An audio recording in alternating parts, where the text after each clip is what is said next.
my name on the list. Good evening, everybody. It is Wednesday, January 15th, the first meeting of 2025. This is the Monroe Township Board of Education monthly meeting. Can I please ask everybody to stand for the Pledge of Allegiance?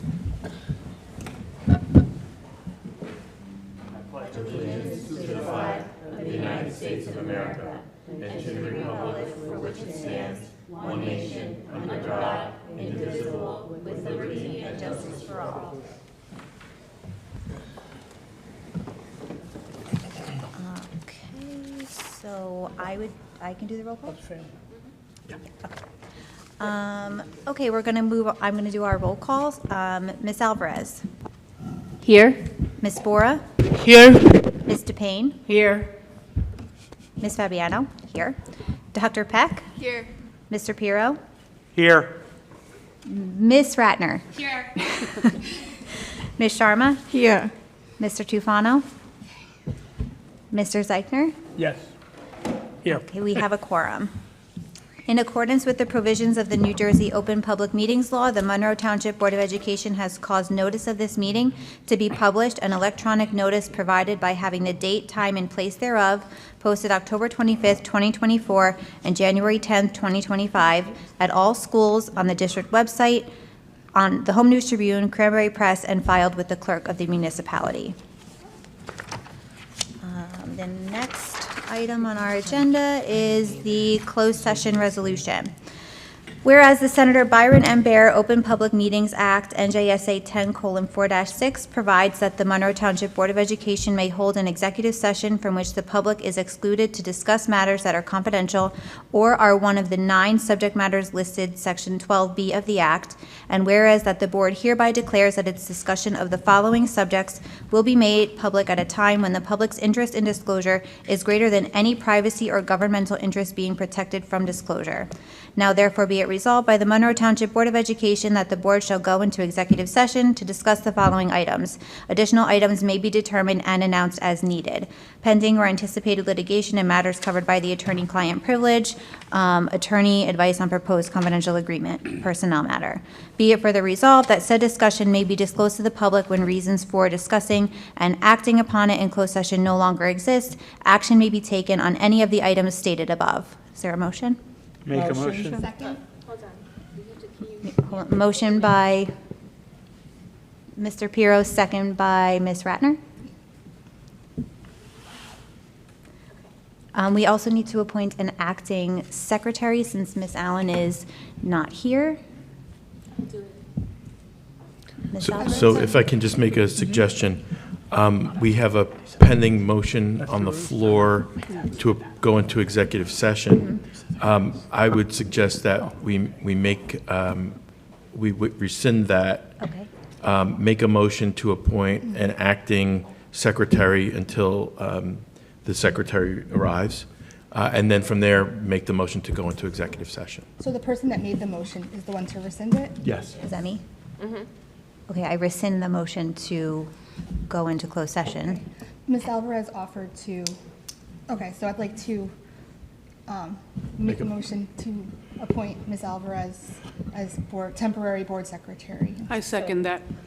And then I'd like to make a motion, we go into closed session. No, you gotta vote. Hold on, we have to to. He agrees that Can we do all in favor, or do Can we you have to speak go? into the mic, please, so I can hear everyone? You could do all in favor for the appointment of the temporary appointment of Ms. Alvarez to cover as the secretary for this meeting. Okay, all those in favor to appoint Ms. Alvarez as the Aye. secretary? Aye. Any opposed? No. Any abstentions? Okay. Mr. Pirro. I'd like to make a motion, we go into closed session. Second. Great. Ms. Ratner, I think, seconded. Okay, all those in favor? All those in favor? For that, we would do a roll call vote. Oh, Oh, okay. So let me go back to the roll call. Ms. Alvarez? yes. Ms. Bora? Yes. Ms. DePayne? Yes. Ms. Fabiano, yes. Dr. Peck? Yes. Mr. Pirro? Yes. Ms. Ratner? Yes. Ms. Sharma? Yes. Mr. Zeichner? Yes. And for the benefit of those who are in attendance here and those who are watching at home, the board's going to go into executive session for approximately 1 hour. The board will not take any formal action while in executive session. Any formal action by the board will be taken out here in the public upon the board's return from executive session. So we'll be in executive session for approximately 1 hour. Thank you.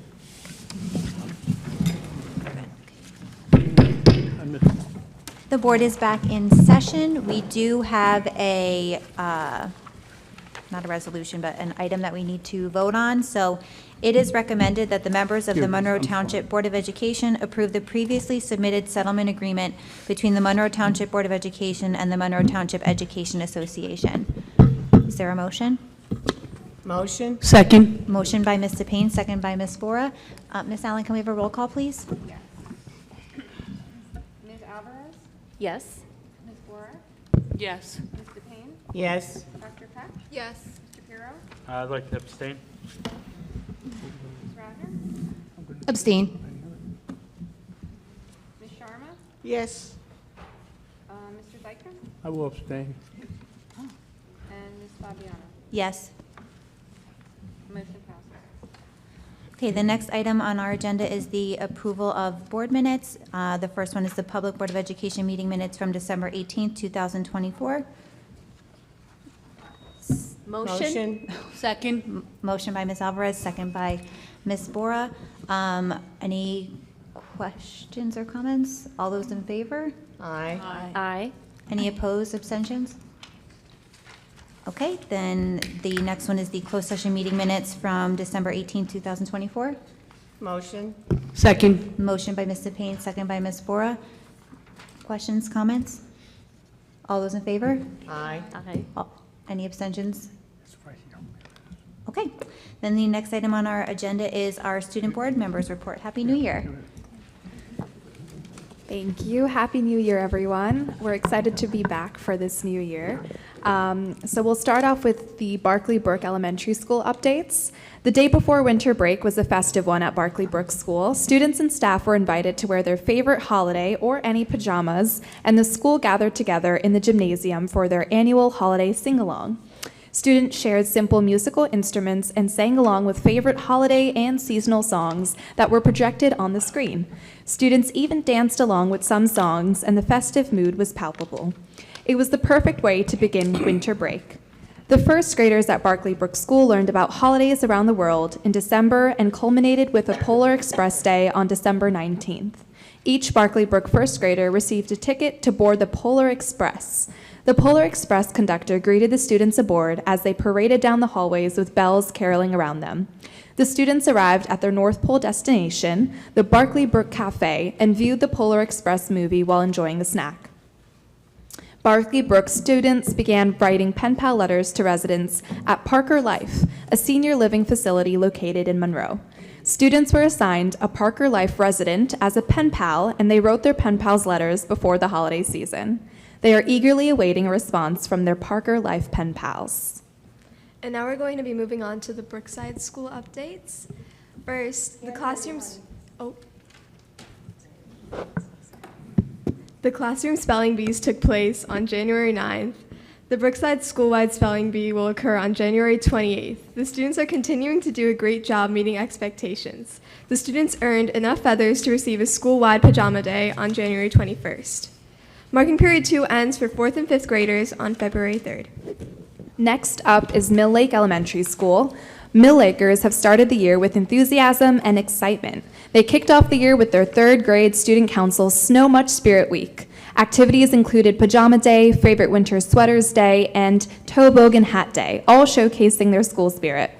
Their student council will continue their hard work raising civic awareness with their upcoming events like the Super Bowl, which is for soup collection, taking place from February 3rd to the 7th.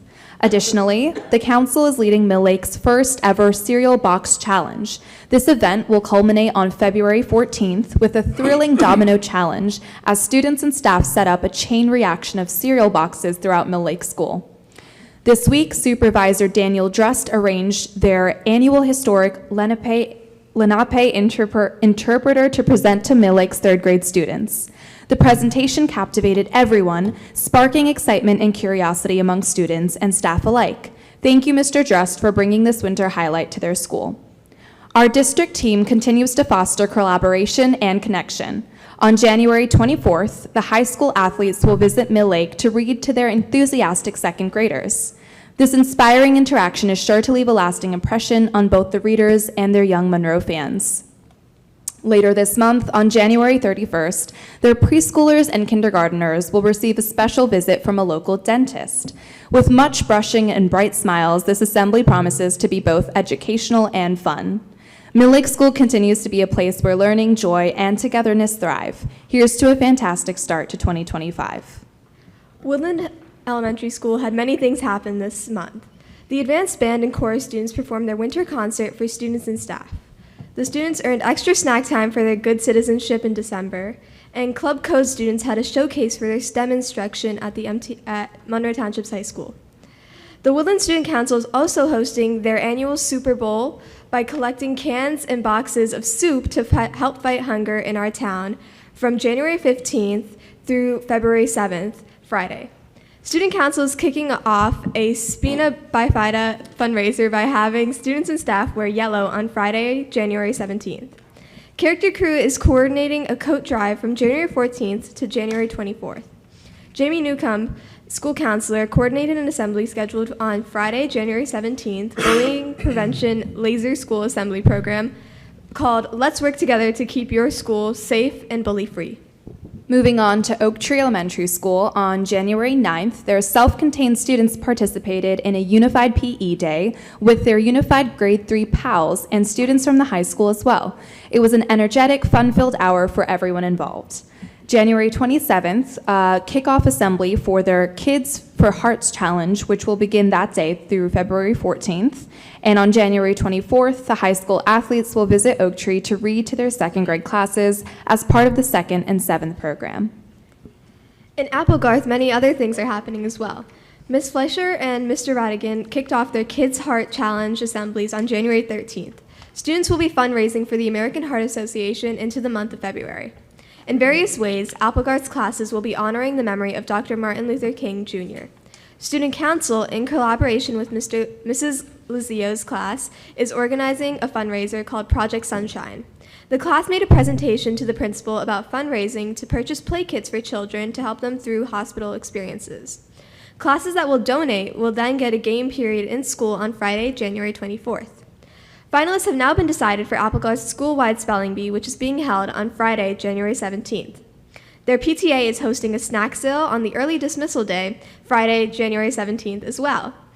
The Principal's Book Club for January will be meeting on Thursday, January 30th from 4 to 5 p.m. on Google Meet. On January 29th, a group of students at Applegarth will be hosting a STEM and game night. The students are fundraising to try and enhance their play area. Admissions is $5, and students will rotate among 6 stations, including physical games, an escape room, a scavenger hunt, a STEM activity, and an art station. Come on out for a family night of fun. Applegarth's parent portal for February conferences will be opening up on February 5th. More information will follow from Applegarth directly. All right, now moving on to Monroe Township Middle School. The entire staff of MTMS wishes Miss Pat Smith, 7th grade assistant principal, Miss Louie Bauman, principal secretary, and Miss Amy Pohl, school secretary, a very happy retirement. You will be missed and can never be replaced. Please join the MTMS on January 16th for their 7th and 8th grade band concert at 7 p.m. Their wonderful musicians have worked very hard and will be providing their guests with a wonderful night. On Wednesday, January 15th, the middle school celebrated its November and December students of the month with a breakfast where parents were invited to join them in celebrating their children. November students of the month were Adrian Fajardo, Justin April, and Jada Zanun. December students of the month were Colton Iancone, Kennedy Bates, and Shambhavi Pandey. Students are picked based on academic excellence, work ethic, and exemplifying their pillars of character. The MTMS Falcon Jazz Ensemble, Purple Jazz Ensemble, and Wind Ensemble will be performing for nearly 100 seniors at the Monroe Senior Citizen Center on Friday, January 10th. The seniors were delighted to watch the hardworking ensembles provide a sample of the array of music performed in the MTMS Winter Concert Series. Ms. Samet's 7th grade ELA classes participated in a mock trial of Edgar Allan Poe's famous horror story, The Telltale Heart. After a dramatic 2-day trial, the narrator of the story, accused of first-degree murder, was found free from blame following a compelling argument backed by the insanity plea. And last but not least, we're moving on to Monroe Township's high school. The Monroe Township High School Drama Club will be putting on their wonderful winter play on January 31st and February 1st. Feel free to come out and join them.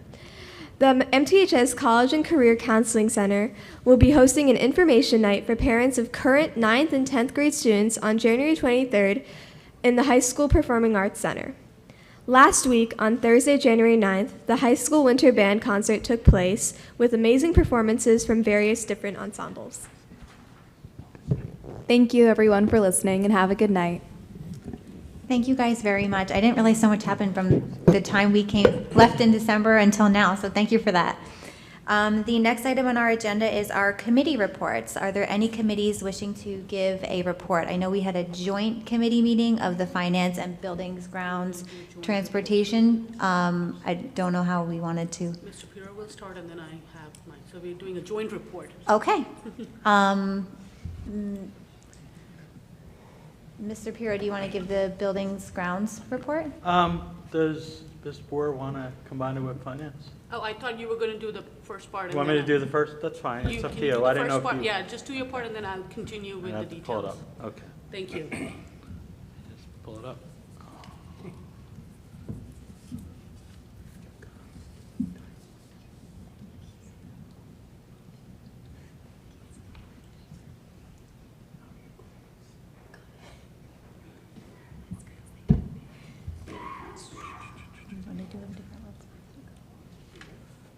pull it up. We can do policy first. All right, here we go. Oh. Ms. Carolyn Jackson and the Honeywell team provided an update to their Energy Savings Improvement Plan, ESOP, and the following team of experts addressed their specific areas of the ESOP. Jacqueline Shane Esquire, McCarter English, the Bond Counsel, Mr. Anthony Inverso, Phoenix Advisors, Municipal Advisor, Ms. Hope Blackburn, Esquire, the Bush Law Group. Ms. Shanes provided and thoroughly reviewed 3 draft resolutions pertaining to the ESEP that the board will be asked to take action on at the upcoming public meeting. A resolution authorizing the local finance board application, a resolution approving the ESAP, and a resolution for the refunding bond ordinance. Mr. Inverso addressed the bonding process and financial projections. Committee members had a discussion on the merits of the contract guarantee and decided to table a discussion on the guarantee until they had an opportunity to review additional references and data requested from Honeywell. S. Shanes and Mr. Inverso noted the delaying a decision on the guarantee until February board meeting will not delay the overall project. So basically, we want to go forward with the resolutions. There's a part of insuring and a cost to the district for the insurance, and we were waiting for more information. The Honeywell people told us that they're 100% never, ever, districts ever used the insurance that they paid for, so we were looking for more information. Yeah. Ms. And I'll Laura? share some more details on that. So the total cost of the project, if we get the additional decarbonization grant, which will allow us to increase the scope of the project, will be $12.6 million. In the absence of the grant, it'll be $11.9 million with a reduced scope. The total energy cost savings to the district over 20 years is expected to be over $14.1 million, $2.4 million of which will come from the solar savings, which will be realized through the solar power purchase agreement. The bond ordinance, which will be introduced tonight, will be for $13.5 million. It is important to understand that the way ESIP projects work is that we work with the contractor to get financing for the project and pay back using the yearly cost savings and rebates and incentives provided by the state. We do not expect to spend any capital from the operational budget towards these projects, not unless we choose to buy a guarantee for the energy savings like Mr. Piro just explained, and that is still a pending discussion for this board. To understand the timing of the payments, the projects are slated to start hopefully this summer if we follow the timeline we have started on. The total timeline is 18 months, and Honeywell will ensure that the cost-saving LED lighting project is implemented quickly, so we start seeing the monthly energy savings immediately after. The first payment of the financing would be due in the beginning of the school year 2026-27. So that buys us that time, and thus the payments will happen using the money saved by the district on the energy cost. It is also important for taxpayers to understand that the scope of this project covers the replacement of 11 boilers that are aged 25 years, while the life expectancy is 24 years on them. It covers one rooftop unit and one split unit, aged 26 years, whose life expectancy is 15 years. 2 chillers and 5 air handling units aged 26 years, and their life expectancy is 20 years. So we aren't just focusing on energy saving aspect with these measures, but are being proactive to replace aging equipment that could become a maintenance issue in the coming years and would then cost us money from the operational budget. So the hope here is that we will reduce the stress on our overburdened operational budget by handling these infrastructure needs through ESIP. I'm happy to report that that was one of the goals, board goals, which will get realized by this board approving this undertaking by the district administration.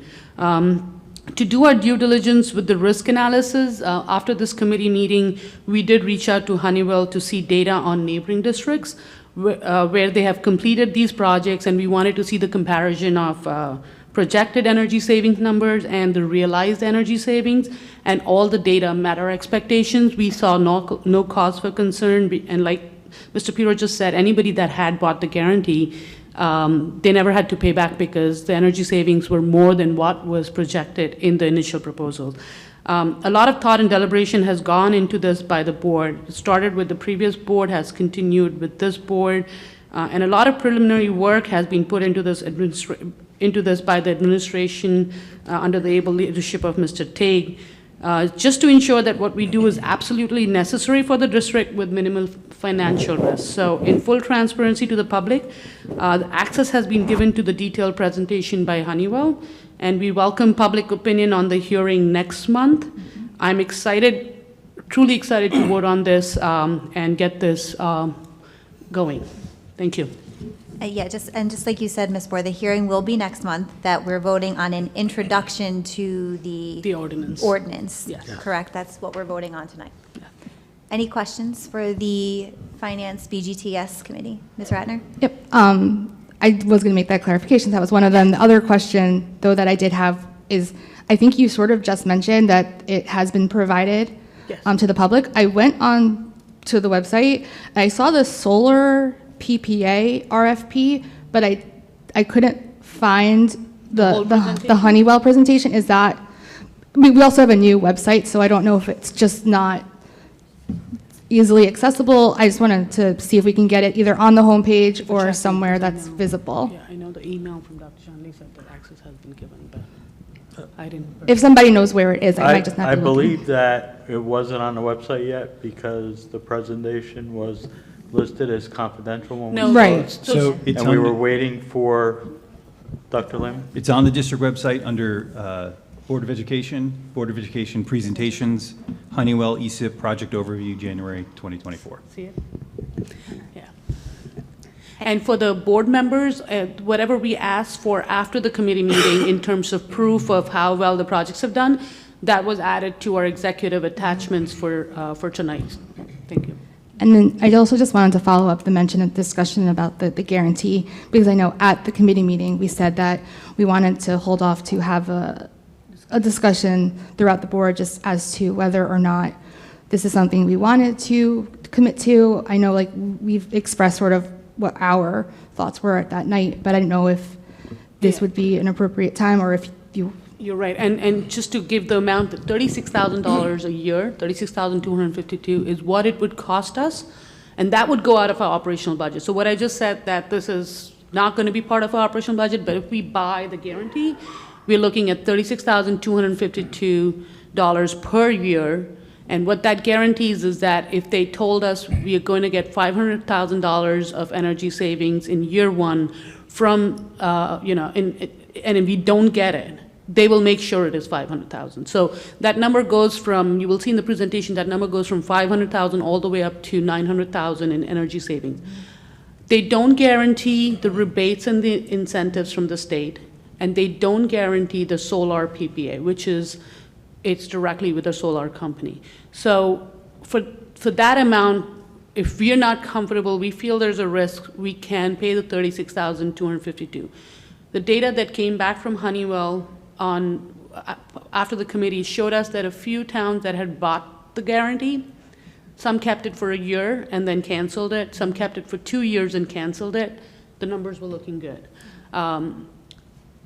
Typically, I'm one of those people who would say, let's just buy the guarantee, we're balancing dimes and nickels, and so it's a question, and that's why it's up for discussion right now. So if anybody has any thoughts on this, I think this is, like Kate said, this is a good time to talk about it. And the guarantee would only be like Ms. Bohr said, if it was guaranteed 500, it would have to come in more than 37,000. The first 37,000, we would get our money back. And if it was, so either way, we're in the plus, I believe. But to buy the guarantee when we're seeing other districts have bought it and they meet their expectations and basically lose that guaranteed money. Most districts, like she said, they canceled it. They did it 2 years in a row. And both years, Honeywell met the expectations, and so basically, I don't want to say thrown away, but you're basically losing if it's $72,000, and if they meet the expectation, they don't give you your money back. It's only the guarantee they make it. So I mean, it's Yeah, and I think Dr. It was Chanley very stated hard. at the meeting that, administration feels like, yes, we can get the guarantee, that's fine, or no, we don't need the guarantee, and that's fine also. So it really is a discussion of the board of how the board feels about it. I mean, which I mentioned in the committee meeting, if you haven't had a chance to look at it though, is that anything that we might save with the guarantee, it really isn't that much, and there's a much greater chance of us spending more on the guarantee than we would get back year after year. So if you would ask me what my opinion is, I would say we wouldn't move forward with the guarantee. That I don't believe we need that, but I'm just one member of a 10-member board, so. Are there any other thoughts on the guarantee? I guess everybody feels kind of the same way. So, of the districts that they shared examples for, a few of them had taken the guarantee, and like I said, ended up canceling it. There were quite a few districts also that did not take the guarantee. And they weren't able to show me the numbers for those districts, but they did say that one of those districts actually did a project phase 2 because it was working out so well for them. And other districts didn't have a challenge with what was proposed. So I feel comfortable not taking the guarantee right now, which is very unlike me, but given our current situation and the work Honeywell has done, I think I feel comfortable going without. I agree, and the facts are that they have 100% nobody ever using In the 30 guarantee. years. In 30 years. In 30 right. years kind of leads me to the same conclusion that why spend $36,000? We're already at a cost saving, and say we made $490, we would have still lost $26,000 to gain $10,000 back. So we would have to be under $37,000 of the projected to even use it, which if they've never used it in 30 years, I agree. I think that that's something that we absolutely don't need, but we're just one vote, exactly. And it's not on the agenda for approval tonight. It's not tonight. It was just so that we don't It's just have to a start whole the vote discussion, so we discussion. can always, next month. Yes. It will probably be on the agenda. And then we can also, continue this discussion further. We can talk about it more in committee. But We'll have another I would agree committee that we meeting wouldn't need it either. before the next meeting, so Yeah. if things change. Just to clarify, because you both mentioned this is not to approve, to approve the application, I believe there is no cost.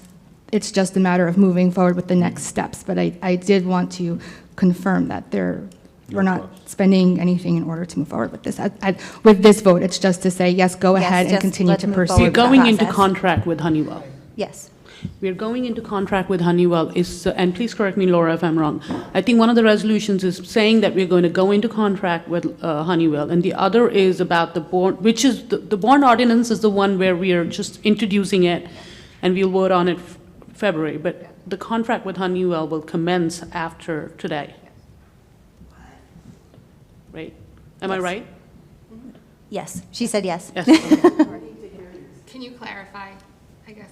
Oh, There's confusion. clarify. Oh, should I?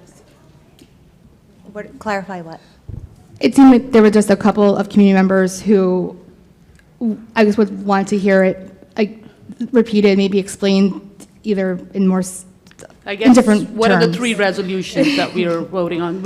What is each one? So one is being introduced and the other 2 are being approved tonight? Yeah. Don't they come up in Yeah, I was going to talk about it in my. her report, correct? When she does the business administrator's report, so do you want to talk about it now, or it's up to you.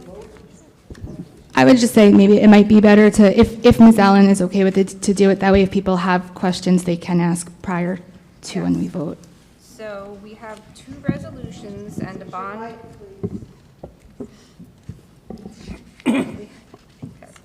We have 2 resolutions and a bond refunding ordinance that is only being introduced, as we've said, or adopted on first reading tonight, and we will be back at the February meeting for public hearing and final adoption. The ordinance is of no force and effect until after the local finance board has approved it. There's been a public hearing and an adoption. So the first resolution is the authorization to make application to the local finance board for the financing of the energy savings plan. So the meeting of the local finance board is on February 12th, and we would have to get their approval to do the refunding bond. If they don't approve it, we can't do it. So the application is due to the local finance board on January 22nd. That's why we had to, try to get this approved tonight, or otherwise it just delays the whole process by months.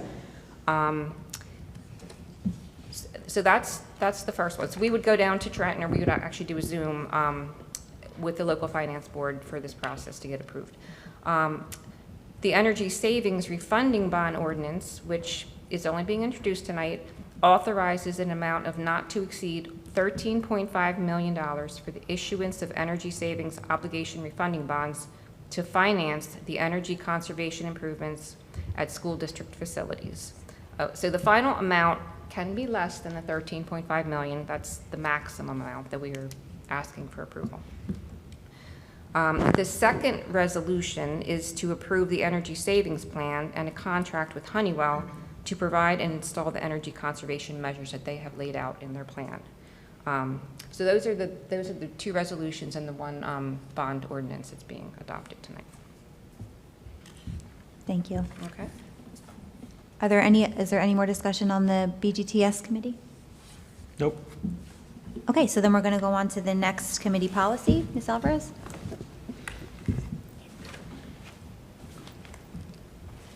The Policy Committee met on Tuesday, January 7th, 2025. Present at the meeting were Dr. Lehman, Mrs. Fabiano, Dr. Peck, and Mrs. Ratner. Strauss Esme issued Policy Alert 234 in December, and the committee began reviewing 9 of the policies and regulations recommended for updating. The remaining policies will be reviewed at the February meeting. These updates are a result of the Uniform State Memorandum of Agreement between education and law enforcement officials, which was revised in 2023. All districts must annually review, revise when appropriate, and adopt the MOA pursuant to NJAC 6A:16-6, 13 through 14. The MOA provides a much greater level of detail regarding this statute and all the requirements outlined therein. A discussion on the organizational chart was tabled for the February policy meeting due to Dr. Chanley's absence. This concludes my report. There was no personnel meeting this month. Mm-hmm. Any questions or comments for Ms. Alvarez for policy? Okay. Mr. Payne, Citizens Advisory?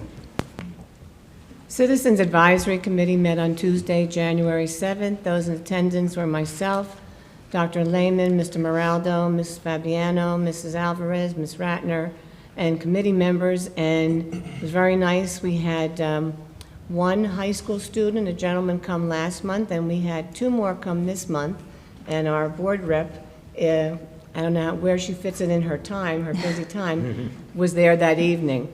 The first 20 minutes, as everybody knows, the State Department of Education is holding hearings regarding the fair funding task. They're going to put a fair funding task force together, and they wanted comments from anybody that really wanted to come and speak.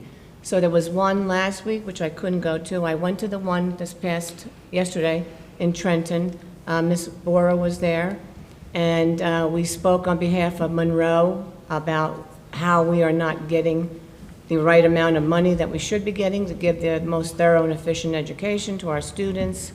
But the night of the CAC meeting, we broke up into 2 groups of 8 with Mr. Moraldo being a moderator for one group, Dr. Lehman being a moderator for the other group, and help them discuss and talk about the issues and their concerns regarding our finances and what to say if you wanted to go to speak, or on the, Mr. Moraldo sent them all something on the website with the letter that we're actually still revising. We asked for their comments about the letter to send to the legislators, but also give them information on what to say when they went to speak. So we had a lot of dialogue, a lot of discussion. We closed the meeting after the first 20 minutes because when you break off into groups, it's very hard to actually capture what everybody's saying. A few of them, a lot of the people work, so they were going to send in a statement into Trenton, and I think we'll see what happens after they have one more session, if they're going to. It's terrible to say, I'm very skeptical, but I hope they listen to everybody. It was 10 to 12. I didn't get home till 3 o'clock that day, and they waited and listened to everyone. So I hope they take what they said into consideration. We listened to groups, a lot of BAs, and I kind of felt bad for all the business administrators around New Jersey, all complaining about. I was sitting next to, I think it was Evesham, and they couldn't finance, I think, the next box of paper clips. So it was really disheartening to hear how other districts are functioning or not functioning because of this formula. So we just have to keep our fingers crossed, and CAC has been wonderful. The people are very energetic about everything that we bring to them and want to be a part of everything about this district in order to bring more funding and get more programs and things. So it's a great group. So I think that's it. That's the end of my report. Does anybody have any questions or comments for Ms. DePayne? Ms. Ratner? If no one else has, I had a report because we did not have our LACE committee, and it sort of goes into what Ms. Devine just spoke about regarding the hearing. So, So I don't think there's any questions or comments for Ms. DePayne, but to be clear, there was no Citizens Advisory Committee meeting. LACE committee. LACE meeting. There was no LACE meeting held this month. We did not go to the middle school, but in lieu of the committee meeting, the committee members went to testify at the school funding hearings in Trenton. Curriculum also showed And, up. well, actually, the committee, 3 of the 4 members of the committee went together, and then Ms. DePayne testified at another night, but you took her place that night. No, but we canceled curriculum for the same Yes. reason, right?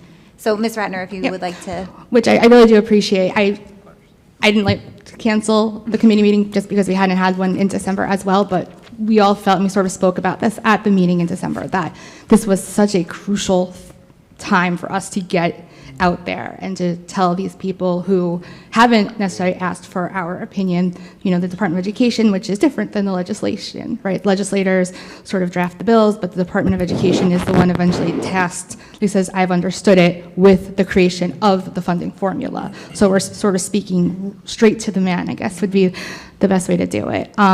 So last week on Wednesday, Ms. Alvarez, Ms. Bora, Ms. Fabiano, and myself, we attended the hearing that was being held by the Department of Education. There were 2 members of the Department of Education there that night. I don't actually know who the second person was. One of them was David Corso, who is in charge of finance for the Department of Education. There was also another hearing that was held yesterday, which, Ms. DePayne just mentioned that Ms. Borer attended, as well as previous Board of Education member Ms. Kirby and Councilman DiPiero. I did want to share just a few highlights. I won't read all the speeches because I'll get those eyes from my fellow board members. However, if you do want to hear all of the testimonies, Ms. Borer was kind enough to record them. And they're available on social media, on a number of pages. If anybody here wanted to see them, I'm sure she would, be willing to share them, or you can reach out. And so just a couple of the highlights of what we brought up. One thing was the specific flaw in the formula, which, we've discussed here, that negatively impacts communities like ourselves that have that high senior citizen population. Due to the way that the retirement income is accounted for. Because essentially, from what I've understood, and the equation is like high-level calculus, like I can't really understand it, but essentially, because the income is calculated as part of the township's income, we do not receive the equalization aid, which is what is used to offset whatever you are not getting from your local fair share.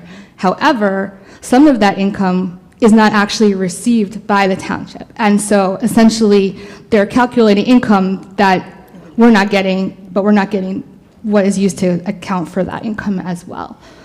So that was a big thing. And I will say, I think that was one of the things that was really unique to what we brought up. I know when we were there last week, we spoke to, there were the people that were there about how it really has hurt Monroe, not just since S2, and there was also a rep from New Jersey School Boards there who said, like, what was really great about you guys was everyone is coming and saying, this funding formula is hurting our kids, you need to do better, and that's true, and I think we all agreed on that.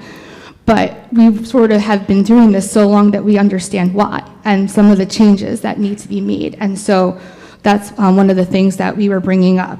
Another was the fact that we received zero equalization aid. We have not received that. I don't know if we actually ever did, because I think that was part of the initial formula in 2008, and I don't think equalization aid, I think that was part of that legislation, so ever. I've always said last 15 years, but ever sounds more powerful. And so despite the fact that there are townships, Ms. Borer had actually used some of our surrounding towns that have a higher income, but receive millions of dollars in equalization aid that we don't. A lot of people brought up the transparency aspect of budgeting, which, I know we've discussed here, and, always feel bad for our administration because essentially they have to create a budget within 2 weeks after getting the numbers. This is definitely something that a lot of people brought up at that hearing, give us more time.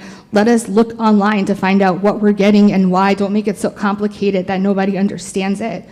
One of I forget if it was a BA or a superintendent, had mentioned, like, we lose so many hours because we have to create 5 different scenarios, that could be used for better things. So that's also in one of the legislative bills that had been brought up, but hasn't moved since it was brought up last month, to require additional time for districts. And then I'd say the last, there was the exceptions to the 2% cap, because that really limits us. And I know Dr. Lehman had actually brought this up when we were at the Citizens Advisory Committee, and I think we've actually discussed this a couple of times before, that while there are certain, like a very few exemptions to the 2% cap, such as healthcare, whereas if those costs are, higher, you can increase your total amount over that.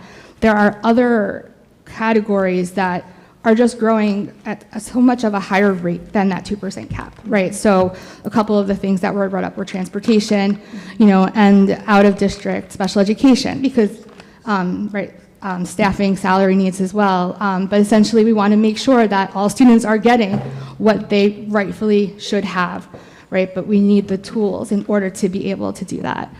And then just like the last thing that we all sort of touched on was that full-day kindergarten component. And I think that where the disparate, like where they don't understand necessarily, and I shouldn't say they, because maybe a few of the people at the state do, but it's not just the funding for us. That is a part of it, right? Like we need to be able to provide staffing and, curriculum and things like that. But it's the fact that the affordable housing mandates and things like that created such a population boom in Monroe that we had to build 2 new schools in 20 years, and they were essentially overcrowded when they opened. We literally don't have this space.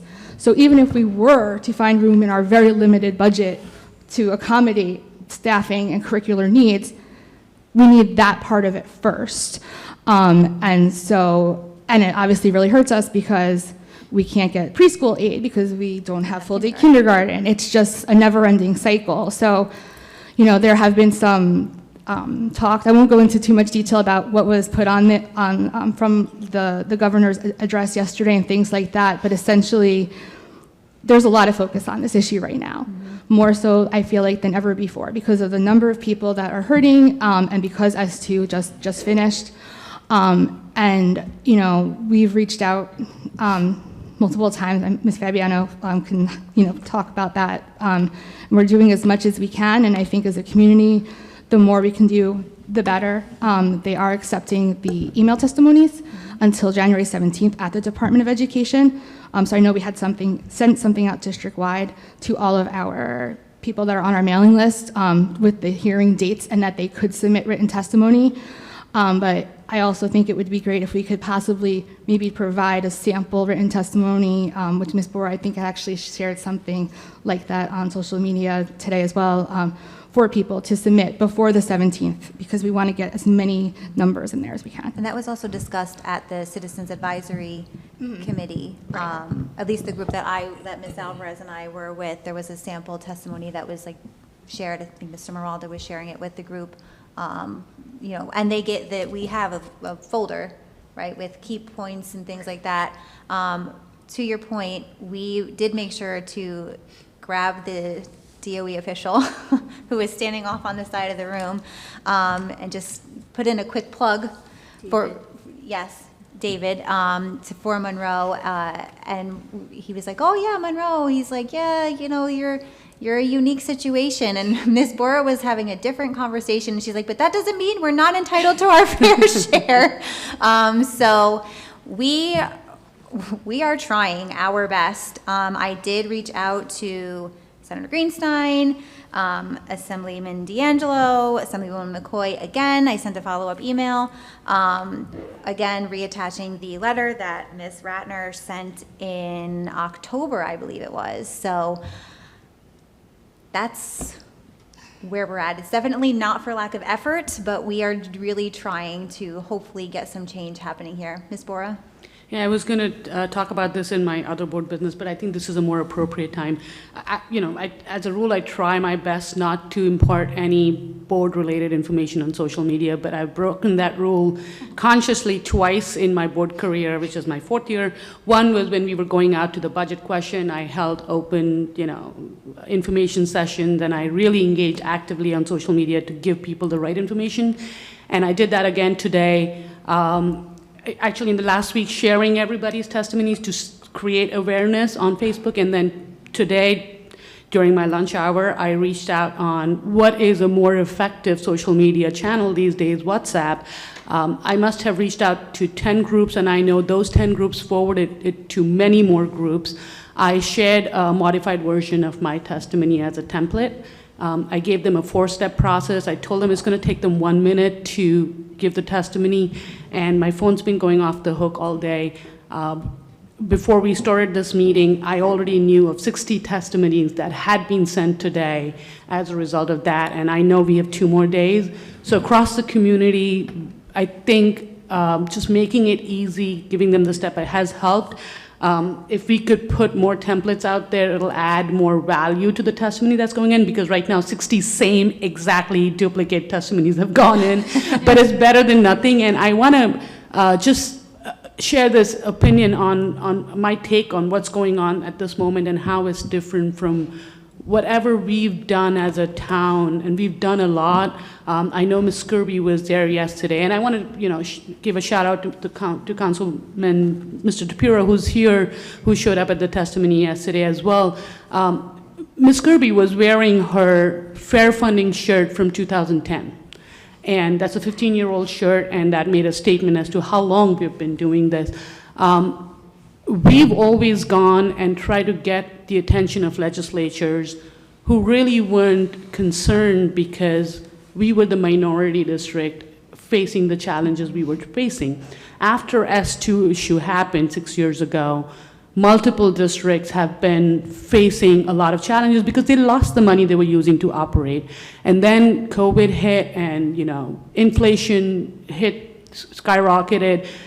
The 2% levy is becoming hard for everybody. So with the loss in funding and the 2% tax levy, it's a perfect storm for hundreds of districts. So in the 2 hearings that I went to, I honestly felt very proud as a Monroe resident, knowing that we didn't have the millions these districts have had for over a decade, and we have not yet come to a point where our programs are being cut. Yes, we've burdened our taxpayers, and yes, we have balanced pennies and nickels, but we've been doing it despite not getting our fair share. We didn't lose anything, we never got anything.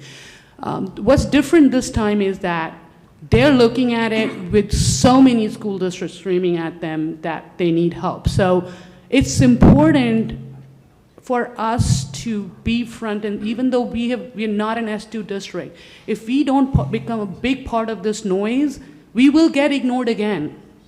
They will only look at districts that are losing funding, and we cannot let that happen. Now is our chance when they're looking at the formula again, and so I plead and I urge everybody that's listening in, that's here today, please spread the word in your network. It takes 1 minute to give your written testimony. There is another opportunity tomorrow night in Camden from 6 p.m. to 8 p.m. I do have a couple people who've promised me they'll show up tomorrow. They did sign up today to show up tomorrow from Monroe. The more people that can show up in person and the more people that can give a written testimony, Monroe will hopefully not get ignored in this round. So, and hopefully we will get enough aid so that we can put kindergarten front and center, full day kindergarten front and center. And if you to it. register and Thank don't you. get a confirmation email, still go. The confirmation email does not mean that they will not be hearing your testimony. Yes. I think we only wound up getting a confirmation email the day before, but I know, Ms. DePayne, you did not get one, and you still testified. I spoke yesterday, I got it yesterday morning. Yeah, so even if you register and you don't get an email, The please still gentleman go. is so nice that even if you've not registered, you're sitting in the room and you signed in. So the testimony was supposed to be 2 hours, all the nights, all the 4 nights, all the 4 sessions. Yesterday, we started at 10 a.m. and myself, Ms. DePayne, and Mr. DePiero literally left the room at 2:30. The gentleman who was hearing the testimony allowed everybody to speak and did not leave till the last person had spoken. So they are really doing the part. And this time, we're not speaking to legislators. We are speaking to people who are working on the formula. So hopefully, we will see the benefit of this. Ms. DePayne? Yeah, I just want to piggyback on all that, too. I noticed yesterday, most of the districts were speaking about transportation and special ed issues. I don't know if you noticed that, too. It was a very, very hot topic for a lot of the districts. And like you said, we've been very fortunate, but that we haven't lost any money, but we've been unfortunate that they haven't given us enough money to go forward. So you try your best to give the best education to our students, but it's like taking a step forward, no money, taking 2 steps back. And I spoke yesterday on behalf of being a senior citizen in Monroe, because I know that the old task for the funding formula had something in there that was detrimental to districts that had a large senior citizen population. So I asked them to reconsider that part of the formula when they redid it, as not to penalize the seniors, because I mentioned that we had a referendum, and the last referendum I think I was running, and it didn't pass, and a lot of people blamed the seniors. Apparently it was not. The seniors passed it. So I think, and I said to them, I paid all my life for people and people paid for my children to go to school. So even as a senior, if I'm on limited income, I'm still want to pay for the students of this district to get the best education possible. So that's where I came from yesterday as a senior, being on this board, and I said I was one of two. I didn't mention Mr. Zeichner's name, but I did mention two. And I want to tell you, too, I also reiterated that we were Monroe Township, Middlesex County. Yes, I said that also. And I must have said it 10 times, and everybody was looking at me, because there's another Monroe in New Jersey. And I want them not to get mixed up with that Monroe, because I don't know how their finances are. So I kept saying, and from Monroe Township and Middlesex County. So I said it a few times. I also volunteered to be on the task force. I told them I was retired, and the gentleman said, "Oh, good, I have your email. I'll give you a text." I said, "Okay, sure," like he's going to do that. But I said, you need board members on your task force, board members that have been hit, and the ones that are in the trenches, to give you some advice as to where we should go. I said, get board members across the state to volunteer and come and help. So I don't know if they listened to that. I really, truthfully, hope they listened at all. I wrote myself notes the night before. Are they listening? So I hope they are, and I hope something good comes out of it for Monroe. And for all the districts that spoke yesterday, I actually felt really bad for the one sitting next to me. I was like I said, I don't think they had pencils. I mean, they said they were going to go back from full-day kindergarten to half-day kindergarten. That's how bad it was in their district. Well, actually, that was something at Toms River when I was at the legislative committee session for New Jersey school boards. They said that they have full-day kindergarten. They've been one of those districts that lost so much funding. Yeah. They were told, well, you can still budget, get rid of your full-day kindergarten and go to half. Like, as much as it's bad to not have it ever, like, can you imagine having and then being told you have to get rid of it? That's It was what the just. district said next to me. Yeah. But I did just want to clarify, unless maybe you've got information I don't, because the legislators had been considering creation of a task force for school funding. There was a bill in 2022. There was another one brought up in the beginning of 2024. Those never came out to fruition. So from my understanding, the Department of Education is not looking for a task force, although it would be a great idea. Well, hopefully, but- if one of the legislators gets back to us and we Right. open up a discussion, then we can ask. Yes, Right. I think so. Is there any more discussion on this? I have a request for our student board members. Could you also help in the next 2 days with this outreach? Because when you send your testimony, students are allowed to send a testimony. And I was so proud yesterday, there were 2 Gen Z board members, 24-year-old children, I would call them children because I'm old, but young men who were very impressive. Yes. But it would be phenomenal if we could, mobilize our student population to send that. It takes a minute. As long as you all have a template of the written material, and it can just be 4 sentences. But, and please reach out to me if you need any help. Help us mobilize the student population. Thank you. Yeah, and then just to add to that, can we also, because we're doing a lot of it on our Facebook page, and then Ms. Bora mentioned WhatsApp, is there a way for us to reach out to our senior communities? Because some of them are on Facebook, some of them are on our mailing list, but I know a lot of them have their own email list. So I don't know, I know Mr. Meralda has a lot of those contacts, but to say, hey, we could really use your immediate assistance with this to help our entire community, to get that to them, to get as many numbers as we can. I just wanted to quickly add that I was actually going to ask if we had a minute, because I believe we talked about it at the Citizens Advisory Committee, that students can also send testimonies. So that's something that I will, on the behalf of students, be encouraging in the next 2 days at school. I know it's until the 17th, so that is a deadline that's coming up quick, but it's obviously much easier than, going out there. But I think if they receive a great volume of testimonies, not from the entire Monroe community, whether that be students, adults, senior citizens, that would be so impactful, especially when they see the students themselves reaching out. Yep. It's their own unique individual story. And like you said, it doesn't take more than a few minutes to do so.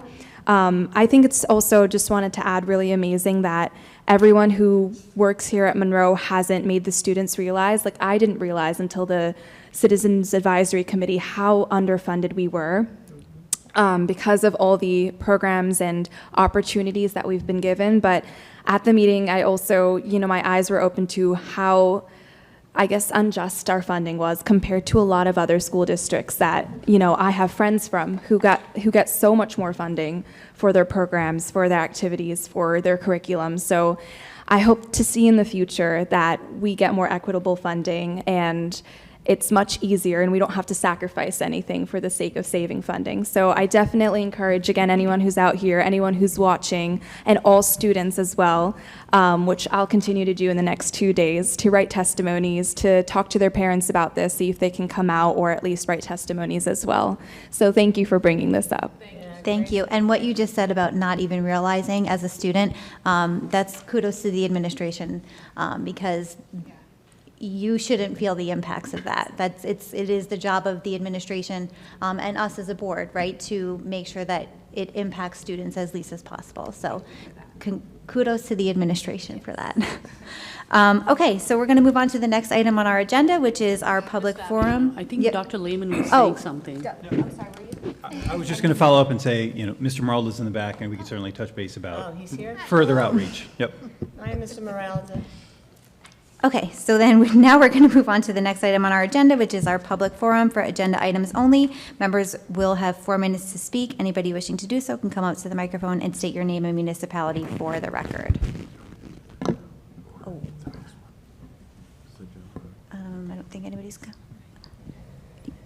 Go. Next one.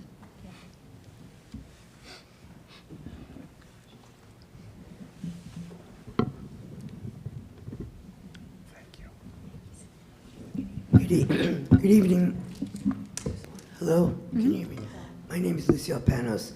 I live in Clearbrook, 1208 Sealandera Plaza. About the fair funding meeting, I would hope that maybe this district go get a bus, rent a bus for $400 for the day and get a bunch of people down there. I'm quite impressed that an elected official, was there any other elected officials from the township there? But am I also impressed that somebody wore a shirt 15 years old and it still fit? That was nice. Yeah. Then the main thing here is this Honeywell thing. You said you didn't see it online, correct? The whole Honeywell thing. Is there anybody else here who looked and didn't see it? Because I didn't either. Did you look? Did everybody read that thing online? I know you're saying yes. I'm saying if you didn't read it, don't vote for any part of it. Don't be penny wise and pound foolish. You're comparing it to other districts. Did the other districts get boilers and do this? Are you comparing apples to apples or apples to oranges? So we don't know that. I don't know if any of you know that yet. But I think it's incumbent upon you to go read this. Was there a bid going out for this? Honeywell's getting the contract. Was there more people? Is there something funny? No, I'm smiling. Was there a bid going out there? I'm one of those seniors. $13 million bond, $13.5 million bond is a lot. Okay? So before you do that and vote to approve anything, you're going to vote to approve something and the presentation is going to be made to the public at the next meeting. Isn't that putting the cart before the horse or something? I'm asking you, table this, hold off, give everybody the chance to read it online, make your presentation to the public, and then vote. If it holds off a few months, well, that's the way it is. You better be safe than sorry. Compare your little townships and that they're getting the same thing. Make sure you read the whole thing and don't vote on it tonight. Table it. Be honest to yourself. If you didn't read that contract, abstain. Okay? Well, just to be clear, the presentation has been made, was public the night of the committee meeting, and it's been it's in 2 spots on the district website. It's under the committee meeting. We have someone on this board who didn't read it. No. Excuse me, I have the floor. Thank you. Sure, no problem. All right, so what's the presentation next month? What presentation next month? Yeah, that Honeywell's coming to do. Honeywell's not coming to Did do you a say something's presentation. happening next month? Yes, we'll be voting next month. There's a public hearing next month on the ordinance. Public hearing before you vote. That would be prudent. Yes, that will happen next month. The public hearing will be next month. Before you vote on any of your issues tonight regarding a $13 million bond. Ms. Ratner? Yeah, I just wanted to clarify, I appreciate you because I don't like to vote on anything without doing my due diligence, and I'm pretty sure the people that are here can tell you I definitely do my research. This was presented at our budget BGTS committee meeting, which I attended, which was also made available to the public. However, the presentation itself, the PowerPoint, we had asked to also be put on our district website so that anyone in the public could see it. It was also shared with all of the board members to review for the Thank you meeting very tonight. much. Was there any other companies that you got to look at? And can I answer to the That bid, represent this? Ms. Fabiano? Can I answer? Was there any other company? Was this went out to bid, or you're just appointing Honeywell? No, there were two companies that came to the Buildings Grounds Committee meeting in May, I believe. This was the company that the board elected to go with. And they gave their presentations and bids Yes. and how much it would cost? Well, they gave us a presentation. Yes. With and no cost to It it. started in. Did they do an RFP? 2020. Time out. Did they I think give it- did they submit Mr. an Tate would be able to RFP? answer. We started this process almost a year ago. Excuse me. Your time is up. Did they submit an RFP? Did three companies you're- submit an RFP? That wasn't, that doesn't need. Yeah, your time is up. Whoa. Please, people, if you didn't read it, don't vote on it. My time is up, but yours is not. Thank you.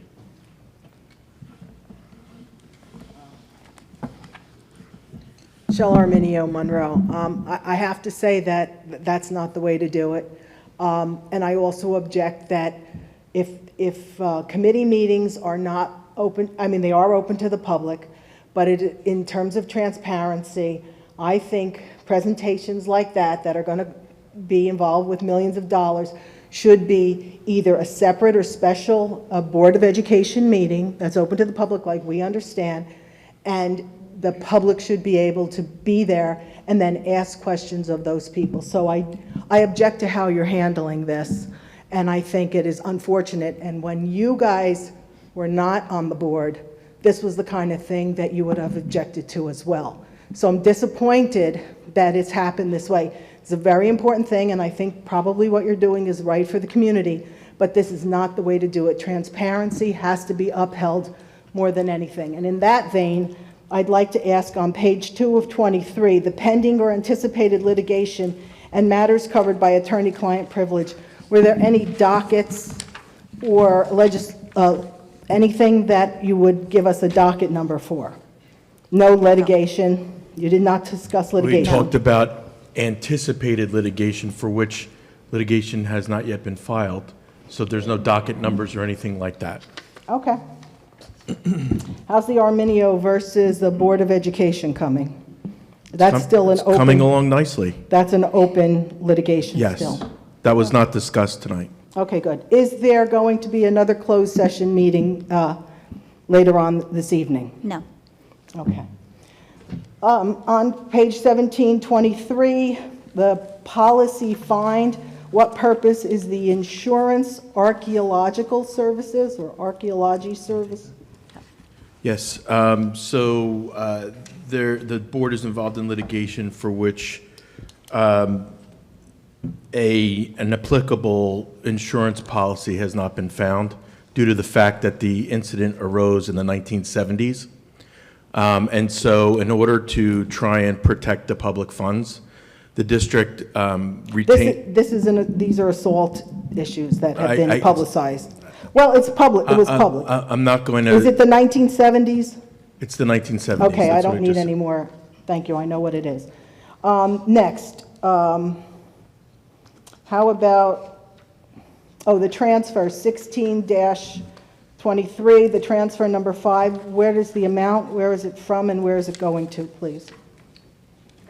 Okay, so that would be an attachment, the financial. I know, could you tell us the number in public, please? Use your mic. Yeah.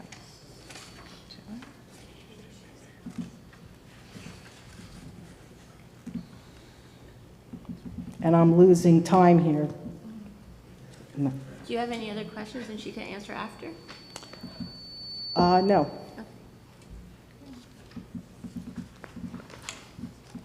Well, I do have a comment, so, all right, so I'll make my comment, and I would like the answer to that question. Now, the $13 million, that is what we were putting out towards a bond. Oh, and my question was, if the contract is signed and Honeywell, with Honeywell, are there any clauses, because that has to do, the contract has to do with the bond ordinance, right?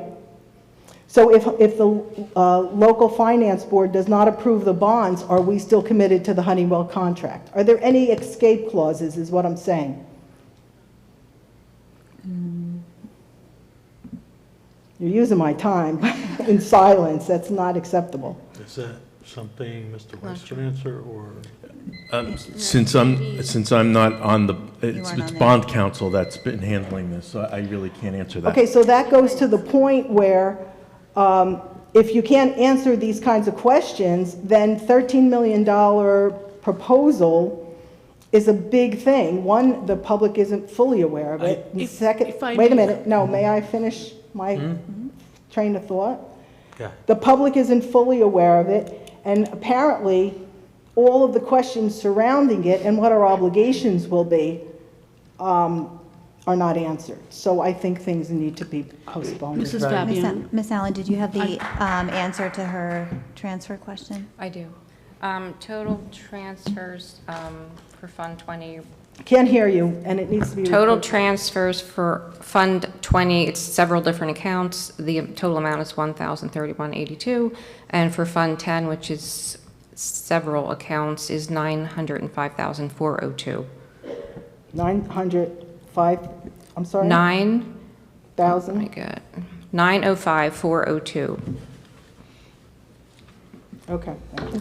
Could I just make Madam a President, comment? can I? Ms. Bora?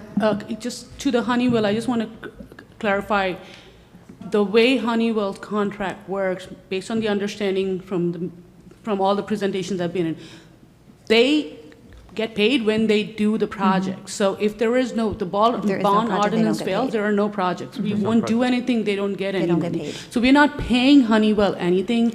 They I are our asked the question about the contractors for- contract, though. So, yeah, Within the contract, is there a provision that So, if they don't begin or we don't ESIP get... programs are, so Honeywell is our umbrella for doing everything ESIP. So we chose to go with Honeywell besides the other contractors that had come and given us the presentation. Whatever project we do, they will choose the contractor to do that project, which is Honeywell. When they do the project, they get the money. So we are in contract with them if the bond, my understanding would be if the bond ordinance Yes. fails or does not pass here, There's no contract. there will be no There's no projects. Yes. And there will be not, the contract, I don't think we need an So exit clause. the last question is, have you all read the contract? I have. Yes. Those of you who are voting for it. So in that contract, is there a provision? Yeah, I believe, like Ms. Boer said, that this has, and I think the reason that we're moving forward to try to get this for a hearing next month and to get it done is a lot of this has to do with boilers and chillers and schools. And if we I agree with all that, don't get but- it started now and we delay it, it delays the whole project for a year because a lot of these projects need to be done when school's out of session. That isn't the issue. The issue is due diligence in Yes. terms of contractual issues. And I believe, and financial from issues. everything I understand and everything presented to me, like Ms. Boer, was that the only way this happens is for the bonding to go through, and unless we do the project, we're not obligated to pay anything. It's all contingent on Honeywell fulfilling their obligation So to the is district. is the public, you keep saying public hearing for what? Is it the The- public hearing for the budget? Or I believe public it's hearing for the whole- bond? Ms. Armini, your time Bond is up. ordinance, for Wait, the okay. refunding bond. Can you, since it has to do with the Honeywell project, can you bring Honeywell in to have them do a small synopsis of what it entails? We can, That would we be can talk very about that for next month. We appreciated. could do For that next and month. Thank ask you. Mr. Tate to come just so, we And want to Honeywell. be transparent, but we also want to, like, the thing was that if Yep. we didn't move forward to get some of these things approved to do it, we lose I got out on that. the. They're two No, different no. issues. No, I agree. Thank you. I agree. And we'd never, as a board, myself, would never want to spend money that we're not getting a result on. Yes. Ms. Allen, for next month, maybe we can have Honeywell and bond counsel here? And Mr. Tate? Yep. Right, it's just too, right, it's just, I'm sorry. So just to clarify, where am I, this last line right here? This is the resolution that's on the agenda. It just says, we are voting to approve a contract with Honeywell. like a desire to approve a contract. So we are not actually entering into the contract, as we would like to move forward with a contract. Anybody else wishing to speak? Yes, hi. Chrissy Skirby, Monroe Township. The resolution says, resolution of the Board of Education of Monroe Township to approve a contract. Approving the energy savings plan and a contract to provide and install energy conservation measures. And there's a dollar amount that the contract is worth, which is up around $12.5 million. You're approving the contract tonight, and I agree with Ms. Arminio that this is putting the cart before the horse. You should be having a presentation here for the public to see, in light of transparency that you all promised the community, having a discussion with the community of this. One of the things that, Ms. Arminio, if you haven't watched, you should know, Honeywell is like the go-between. So they are going to hire the other contractors. One of the contractors that they had talked about was a solar contract. That, Honeywell said, was not going to be guaranteed money back to us. I do want to talk about what you, Ms. Ratner, and you, Ms. Bora, had said, and I know Ms. Bora and I have had conversations about this. The guarantee. The guarantee is almost like an insurance policy. Things happen, unforeseen things. Maybe in however many years that they say they haven't paid out the guarantee, maybe that's true. I don't know if you've seen proof or not, but things do happen. To pay $30,000 to know that you're going to get $500,000 at the end seems like a reasonable outlay of money. You know, you're taking a gamble. You're going out $13.5 million. Don't say it's not taxpayer money or the taxpayers aren't going to be affected by it, because anything that you save here is our money. And if you take this gamble, and that's what it is, it's taking a gamble, especially on the solar piece, because she made a point to keep saying the solar is not guaranteed. The only thing that Honeywell was guaranteeing was the money coming in from the lighting. Correct me if I'm wrong. She said that over and over again, that's what the guarantee was for. So to sit here and say you don't think that you want to take out an insurance policy when you're talking about $13.5 million, we couldn't get the town to come out and drove us to vote for $2 million to not cut busing. That was a narrow vote. How do you think the taxpayers are going to feel when you're going out for $13.5 million they don't even know? They have questions. A presentation hasn't been made. That's a huge gamble to take with, and it is, it's our money. So I would ask that you table this as well. And do it the right way. Introduce it, have a hearing. The contract, I don't know if the contract has to be approved tonight, but it seems like you're approving a contract, but then you're going to approve the money to pay for the contract at another time. Well, if you don't approve that money, you're still in a contract. Like Ms. Arminio said, unless there's a clause that gets you out of it. I don't know. The public hasn't been made aware of the contract. So I really think you're rushing to meet a deadline in January of a refund, or February, the refunding bond in Trenton, that meeting. You're rushing to get there. And you're doing it at the expense of our township, and I don't think that's a good thing. One question on here that you're going to be voting for, the field trip buses, to have coach buses, you're going to be approving that? Is that approving field trips to all have coach buses if the schools require them, or are you going to cancel them like you did last year? Which agenda item is it that you're referring to? It's somewhere in here where it said to approve it was a certain company for field trips for coach buses. MBA report.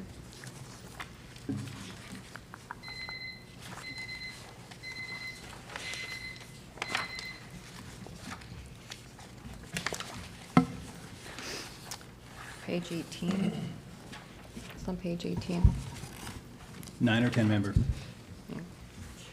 10. It's 10. It's 10 member. It's an approval of a company so that they can request quotes from them if necessary. When transportation is looking for a bus company, they go out, they have different companies we've approved that they can call for quotes. So this is just an approval of a quote to obtain quotes from this company as necessary. Okay, if you'll just, let me just ask one question, please. I know you gave Ms. Arminio some extra time. Last year, the field trips across the district at the end of the elementary schools had their coach buses canceled. Parents paid for them already. The schools had to issue up around 500 checks each back to parents for $4 or $10, whatever the difference was, because the business office didn't realize that they were going to go over the bid threshold. We had conversations with board attorney, and he said to avoid that going forward, that you could go out to bid for specifically for coach buses. If you don't get somebody to bid, you can go out again for a second bid. If nobody answers that bid, the district can hire whichever coach bus company that they would want for those field trips. I'm asking because I've been being told by my school that the go-around is to go through the PTAs this year for them to hire coach buses for the field trips, and it didn't sound right to me. So I've emailed, I have not gotten an answer back. So I'm asking, are the elementary schools that want to have coach buses going to be able to get coach buses? The district does not pay one dime of it. The parents fund that. We pay 100% of our field trip, including the buses. So are the schools going to be allowed to have coach buses this year? Dr. Lehman? So the issue we ran into last year is we hit the cap, and the workaround that was communicated was to have the PTAs become involved. I will cycle back to see where that is. Clearly, we're reaching out for more contractors, so if we're approaching caps, we have more contractors and options. But I will get back to you with an answer. The wraparound for the PTAs was only for last year. Yep, and I'll get back to you with the status of where we stand this year. I'll talk with Ms. Allen, Dr. Chanley, and get back to you. Okay, thank you. You're welcome. Okay, the next item on our agenda is our Assistant Superintendent's report. I'm sorry, hold on. Is there any other members of the public wishing to speak? Okay, seeing none, we will close the public forum. The next item on our agenda is the Assistant Superintendent's report. So I'm going to merge it again this month with the superintendent's report. Yep. So very quickly, we have something, and the student board members do an amazing job, and I was expecting them to actually cover this, so I'm kind of glad they didn't, so it's not a second time you're hearing this. But on Friday, January 3rd, the Monroe Township High School welcomed an internationally acclaimed percussionist, Miss Julie Davila, to work with our high school percussionists and percussion ensembles, as well as our full students and staff.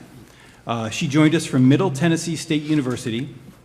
She treated students to a master class and offered critical feedback as our MTHS students prepare for upcoming concerts and honors and state level auditions.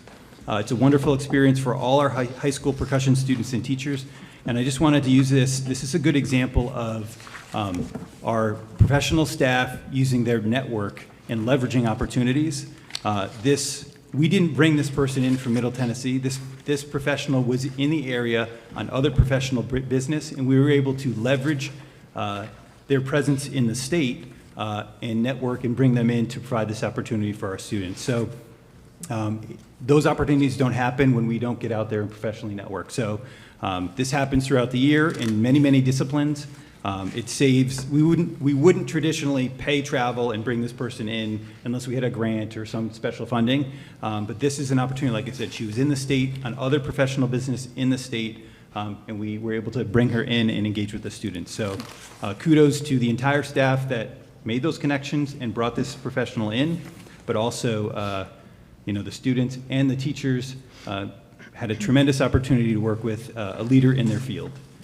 So that concludes my assistant superintendent report, and I'm going to move into the superintendent's report.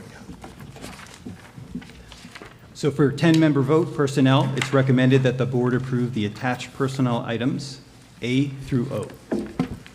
Motion? Is there a motion by Ms. Bora, second by Mr. Payne? Are there any questions or comments? Ms. Bora? I have a comment. I did share my concerns with the administration, but I do want to speak to it publicly as well. We're voting to approve the current district special ed supervisor for grade 6 through 12 to become the assistant principal at MTHS. And while I have no doubt, and this recommendation has my support, that he will do great, I do have a concern about the open position for the special ed supervisor. I spoke with Dr. Lehman about it, and I have been assured that, like has happened in the district in the past, the current, I believe I can take the name right, Mr. Weiss, because he's on the agenda and I'm talking about. We need to be careful. All right, so I've been assured that both the roles will have his attention in the span that we fill the special ed supervisor role, because for our district with 20% special ed student population, it is critical that this position is filled quickly, and in the time that it is not, it has the attention of our administration, that we don't miss a beat. And that's my hope, and I do support this recommendation, but I did want to, share my concern publicly. Any other questions or comments? Okay, Ms. Allen, can we have a roll call, please? Yes. Ms. Alvarez? Yes. Ms. Bora? Yes. Ms. DePayne? Yes. Dr. Peck? Yes. Mr. Pirro? Yes. Ms. Ratner? Yes, but I am going to recuse on letter A. Okay. Ms. Sharma? Yes. Mr. Zeichner? Yes. Ms. Fabiano? Yes. Motion passes. So I'm going to do another 10-member because there's an additional letter P now in that section. So under 10-member vote, There's a different personnel. it's just at the bottom of the last page. So I would like to, it's recommended that the board approve attached items O, or P, rather. Is there a motion? Motion. Second. Motion by Ms. Bora, second by, motion by Ms. DePayne, second by Ms. Ratner. Any questions or comments about that one item? Yeah, I'm not understanding what the extra item is. I don't see it either. No, What is because the my item? agenda says board actions items A through P. Well, this is 10-member, it's the substitutes, right? Yep. Yep. It's under 10-member, it's P. It's this. Yep. But we voted on A through P. But I think on his agenda, it was only A through his O. was Mine said A through Okay, O, sorry, yes. so I'm just adding P now. Yep. Yep, mine said A through O, so I'm correcting it. Yep. So that's why I didn't want to miss P. It's on the agenda. Okay, I just want to make sure. I understand, thank you. Yep. Ms. Allen, can we have a roll call, please? Yes. Ms. Alvarez? Yes. Ms. Bora? Yes. Ms. DePayne? Yes. Mr. Pirro? Yes. Ms. Ratner? Yes. Ms. Sharma? Yes. Mr. Tufano, Mr. Zeichner? Yes. Ms. Fabiano? Yes. Dr. Peck, Dr. Peck, yes. Okay. Motion passes. Okay, so under the 9-member, it's recommended that the board approve the attached personnel items Q through AG. Motion? Second. Motion by Ms. Ratner, second by Ms. DePayne. Are there any questions or comments? I have a question. Ms. DePayne? Yes, on AD, the amount of chaperones for the 7th grade dance, is that normal to have 15 chaperones for that Yes. dance? That's- Yep. That Yep. you always have that? Yes, that is a consistent number, and it's a function of, they're very well attended. Okay. And student safety is Okay. always our priority. Okay, Yep. thank you. Any other questions or comments? Ms. Ratner? Yep, I just had a quick question regarding I guess this is letter AC, but with the Title I programs, are those are grant funded, or is that, I was just curious, like, is there for us to know that it's coming from, like, it can only be used for that purpose? Title I is assigned to specific schools. Right. And then when we, like it says in AC, for Title I winter, so these are allocated, the account number is a title account, and each school has an allotment. Each school has a plan in terms of their implementation of using the title fund. So you'll see different programs from our different title schools. Okay, sounds good. I just know we had asked for I think it was field trip. I remember what it was, but we had asked about grant funding for other things, which you were grateful enough to put on there for us.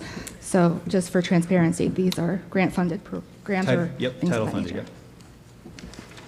Ms. Allen, can we have a roll, any other questions, comments? Ms. Allen, can we have a roll call, please? Yes. Ms. Alvarez? Yes. Ms. Bora? Yes. Ms. DePayne? Yes. Mr. Pirro? Yes. Ms. Ratner? Yes. Ms. Sharma? Yes. Mr. Zeichner? Yes. Ms. Fabiano? Yes. Motion passes. For board action, 10-member vote, it's recommended that the board approve the attached board action items A through I.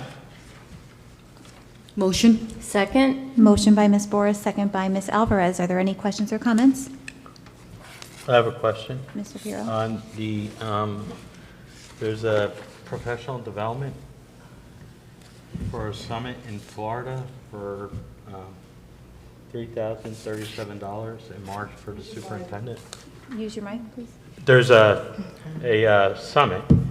It says in March for $3,000, $3,037.37 to send the superintendent to Florida for 5 days for a conference. I would just question the same conference is in New York, and it's a lot less. I think that with our budget constrictions and trying to save money, I think that's a lot of money to send somebody to Florida for a conference. And then I also had another question. There is another conference in Atlantic City where we're sending the director of transportation and we're sending a mechanic. I was just curious if why would we, well, I don't know what the conference is. It doesn't say. That one just says 50.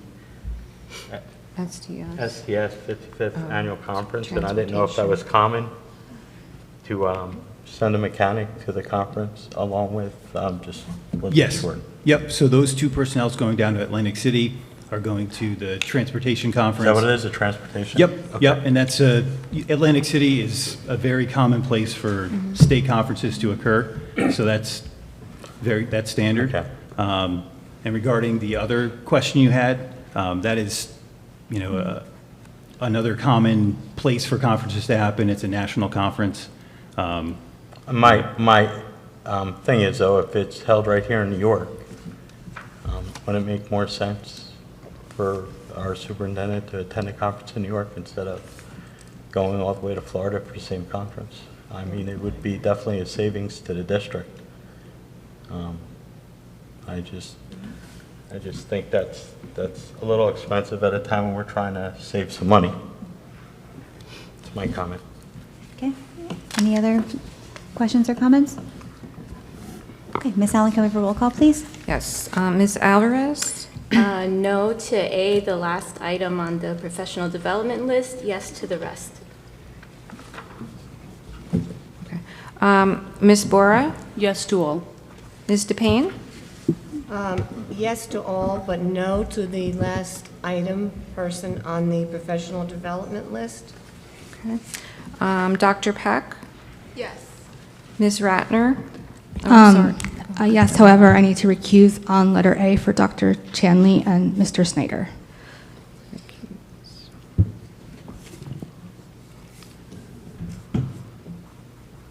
Okay. Mr. Pirro?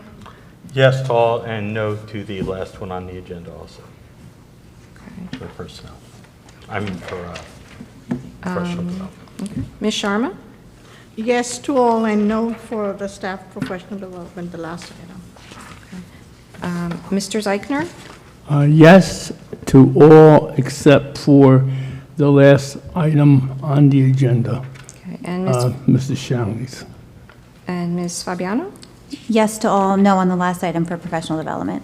Okay. So motion passes except for that item on professional development. So, Okay. under board action, 9-member vote, it's recommended that the board approve attached board action items J through O. Motion? Second? Motion by Ms. Boris, second by Ms. DePayne. Are there any questions or comments? Okay, seeing none, let's have a roll call, please. Okay. Ms. Alvarez? Yes? Ms. Bora? Yes. Ms. DePayne? Yes. Mr. Pirro? Yes. Ms. Ratner? Yes, however, recuse on letter J for Mr. Lurie and Ms. Francis. Okay. Okay. Ms. Sharma? Yes. Mr. Zeichner? Yes. Ms. Fabiano? Yes. Motion passes. Okay, thank you. The next item on our agenda is our business administrator's report. So We've already discussed the resolutions and the ordinance that are on the agenda, so that's it. It is recommended that board action items A through L be approved by consent roll call under a 10-member vote. Motion? Second. Motion by Ms. Bora, second by Ms. Ratner. Are there any questions or comments? Ms. Ratner? Yeah, I wanted to thank the Ponds community for their donation to the high school choral program, as well as resident Joseph Winters for his donation to the graphic design program at the high school. Can I add Ms. Bora? to that? I thank also Bovine Burgers for their donation, which has been presented in a very creative way. I just saw the advertisement on the MTH's sports business social media that for our basketball games in halftime, they'll have a three-point shooting competition, and winners will get a $25 gift card from Bovine Burgers. So I think that's a very creative way to increase community engagement in our sports and not funded out of our budget. So thank you. Anybody else? Okay, Ms. Allen, can we have a roll call, please? Yes, Ms. Alvarez? Yes. Ms. Bora? Yes. Ms. DePayne? Yes. Dr. Peck? Yes. Mr. Pirro? Yes. Ms. Ratner?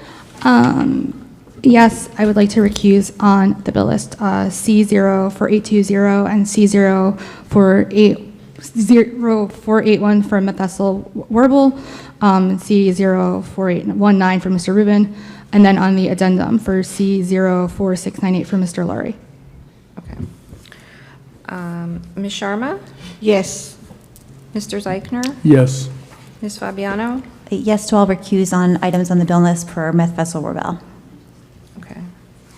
Motion passes. It is recommended that board action items M through N be approved by consent roll call under a 9-member vote. Motion? Second.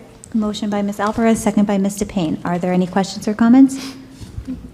Ms. Ratner? I just had a quick question. The rebate from BNL, is that something that the district had paid for, because that's who takes the photographs for the students? Is that a rebate that parents had paid more, or is it that we paid for them to do staff pictures and they're giving us a rebate for that? I just wanted the clarification.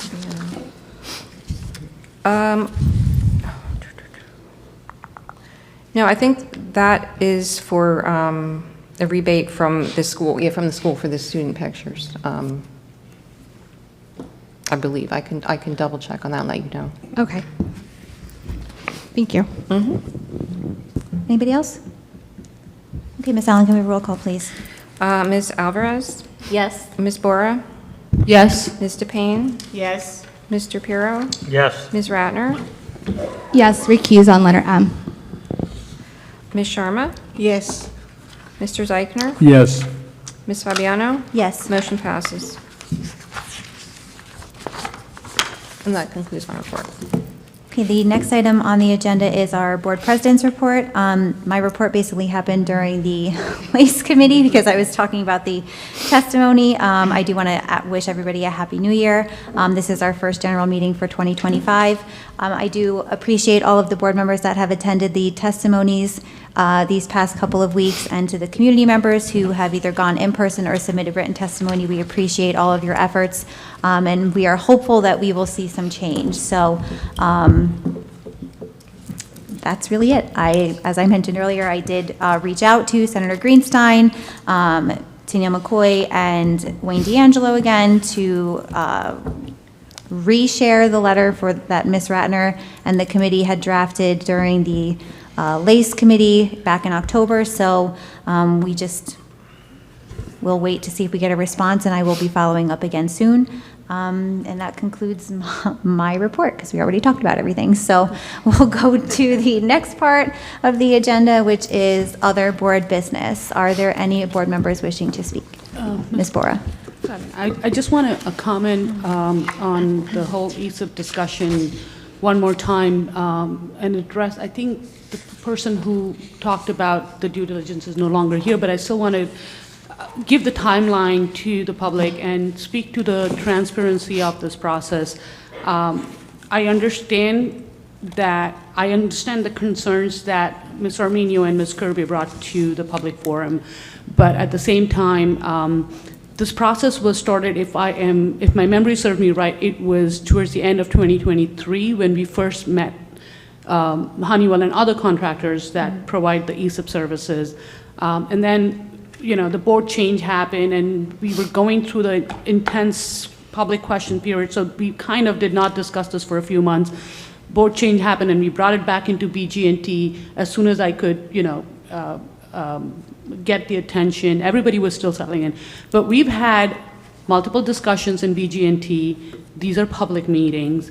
There has been no work done that the public has not been made aware of. In committee reports, in the board meeting, we have talked in detail. In the previous 2 months ago, we talked in detail about what the solar PPA looks like and whether or not, so we have had discussions on this. We have done our due diligence. I can speak for myself that there are going to be tariffs coming with the new government. The cost of goods are going to go up. One of the questions I did ask at the committee meeting was that we are being pressed to take action in January because the cost right now of $12.6 million is based on the cost of the equipment right now. If we don't do this in January and we, push this to February, the cost is going to change. One of the things that we have to be mindful of is how are we going to do this in a fiscally responsible way? We didn't rush into it within a month's time. We gave a whole year to this discussion. The public due process, given that our meetings are public, even the committee meetings, nothing was hidden. We checked with the lawyers time and again, especially today because a concern was brought to me. If we are following the process by law, we are not violating OPMA, and I was assured we are not violating OPMA. We are following the process, and I get it. You don't see everything when you're not doing the work on it as a board member, but I just wanted to assure you that we did do our due diligence. At least the committee has done its complete due diligence. Other board members have seen the committee meetings, have had discussions here, and I am hopeful we've made the right decision for the district today. Thank you. Thank you, Ms. Bora. And just to follow up on that, we have asked questions and questions of the questions and questions of the questions that were answered. We have asked for a lot of information, and Honeywell has been very, very forthcoming with us with the information that they have. So I do wholeheartedly agree that we really have done our due diligence as a board to move this project forward. Ms. Ratner? Yeah, just really quick, I'll make it as short as I can. So the solar component, from what we were told, and again, this is on the committee meeting, it does not cost us, except for the small amount, I forget the number, but to get the PPA because they will be handling the cost because it's a lease and not a purchase, which there are pluses and minuses to both. However, the research was done to assure us that this is the route that we should be taking. So any savings that we receive from that is not offsetting the cost of it. It's savings in its entirety for that. And so then just the other thing that I just wanted to highlight quickly was, first of all, I wanted to just say that I've gotten to attend a lot of the concerts. I went to the choral concert last week. There's a middle school 7th and 8th grade band concert tomorrow. I know others have as well. They're absolutely fantastic to watch. It's great to see our students performing. And then to tie into that, what I had wanted to add was it's also really nice to see these things coming from our new website on the calendar. Because a lot of these events now are being auto-populated onto our calendars, which is something that I absolutely love. And so I guess my only questions regarding that were, in order to integrate certain schools' events, are those automatically being populated with the link on the homepage? And then also committee meetings, I I guess because those aren't necessarily district events, I don't think those are going on there yet, but I know like our board meetings have been. So I wasn't sure if that's, I guess those are my two questions regarding that part of it. Yeah, I think it's a work in progress. Each school has an individual calendar, and the district has a separate calendar. So if you are a Woodland parent, you subscribe to the Woodland calendar, which doesn't provide you the Brookside dates or the Applegarth dates. If we were to funnel everything to the district calendar, then the district calendar would be overwhelmed with the school-based activities. So I think right now there's a flexibility of syncing to the calendars that you are relevant to you. Well, whether it be the district calendar and then the schools that your children are attending to. And you have to go to each school's website from the homepage in order to subscribe to that school's calendar, correct? That's, each school's calendar is hosted on the school website. Yep. Mr. Piero? I would just like to make a comment in reference to BG&T. My opinion is that I understand all the questions and to make sure, and what I would like to do, if we're allowed, is at the next BG&T meeting, advertise it, do our meeting. We will ask in the meeting, I'll ask about the contracts and guarantees and everything so everybody knows who's watching. And then if anybody has questions, we're going to have a hearing before we approve everything. Then everybody would have an opportunity to hear if we have to bring Ms. Jackson back in the committee to go over everything and check our guarantees with Mr. Teague and everybody, so everybody understands exactly what's going on. The way I understand it is, just like Ms. Borders, that if we don't do the work, we don't pay for it. If the bonds don't get approved, my concern with the whole issue is, and moving forward, is a lot of work needs to be done in the summertime. Almost every one of our schools, besides Applegarth, the boilers are already outdated. This program helps us replace boilers and chillers and things that are needed for the district at a cost where we're going to get the money back in energy savings.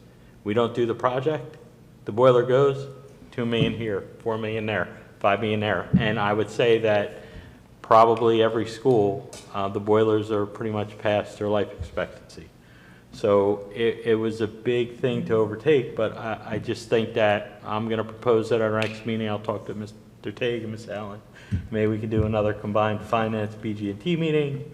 We'll do the presentation again. We could ask them questions now that we know that the public wants to know. And then if people aren't satisfied when we have the hearing before the next meeting, we could make a better determination, if that helps the public.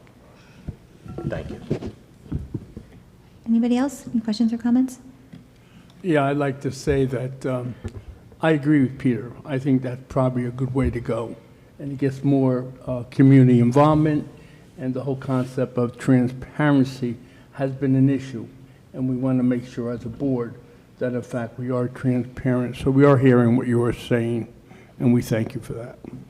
I do. Ms. Ratner? I think this is a great idea. I just wanted to get clarification because this idea has come up before, and I always think the more input we can get, the better, but I just want to make sure that per our, the policies that we have, it's okay for us to do that.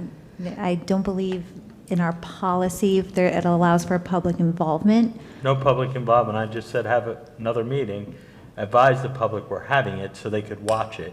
Anybody who has questions tonight could spread the word. We could post on the website. Can email it or send it? Please watch the BG&T meeting.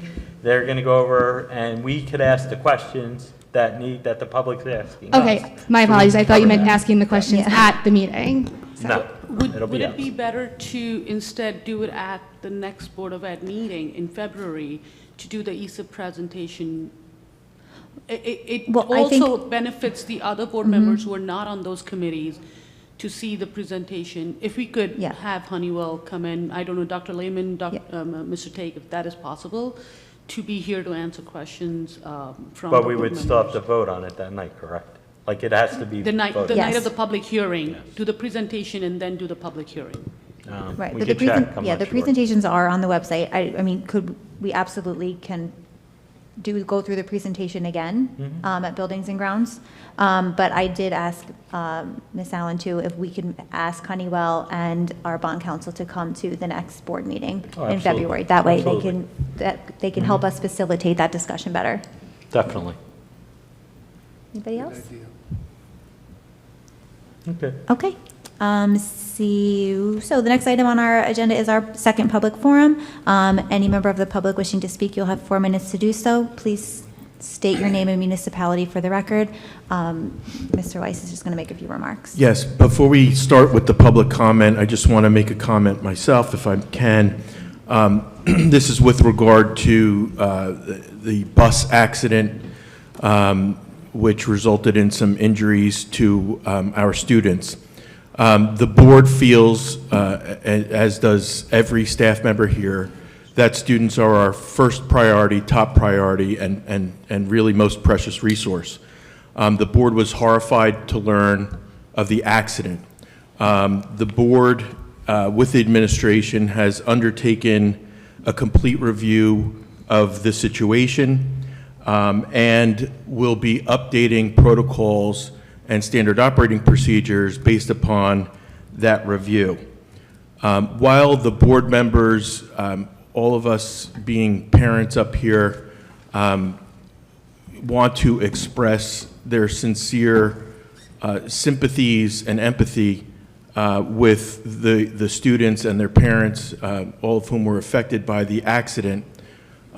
In view of anticipated litigation, it's been my recommendation to the board members to not have any communications concerning the accident.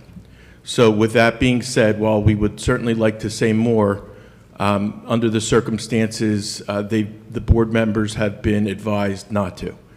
So I just wanted to make that statement to the extent that any parents, students are listening to this board meeting being the first following the bus accident. So again, we express our sincere sympathies and empathy with all who were involved, and we look forward to updating our policies and procedures based upon the review of the incident. So thank you. Thank you, Mr. Weiss. Any members of the public wishing to speak?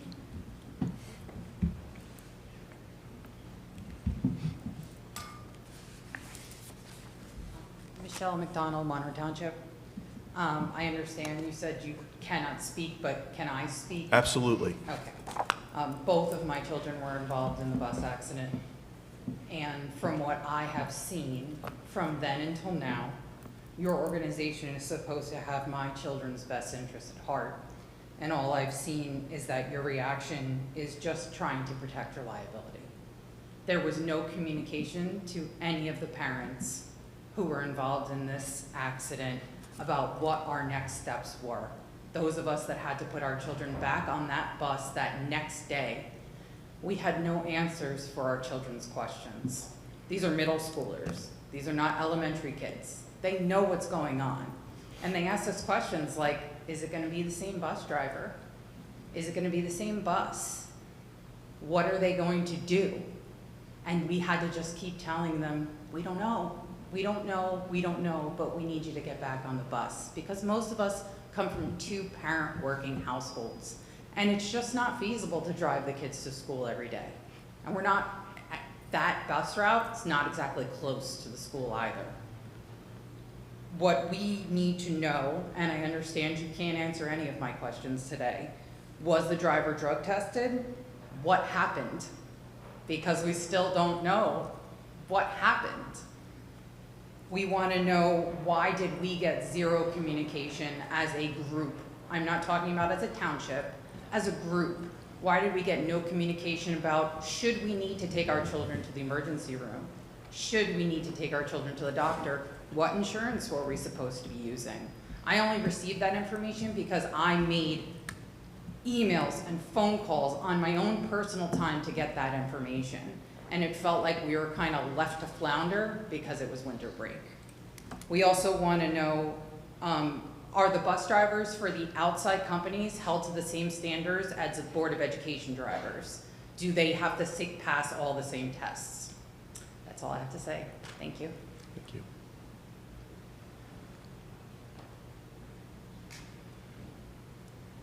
Are there any other members of the public wishing to speak? Nobody else has gotten up. Shell Arminio, Monroe, and I'm so sorry to hear about the accident. I was unaware, so to all the children and the parents and the families and to the community, my sympathies and my concerns are there. Yeah, I think parents should be informed immediately and given as much as possible help as they can to support them.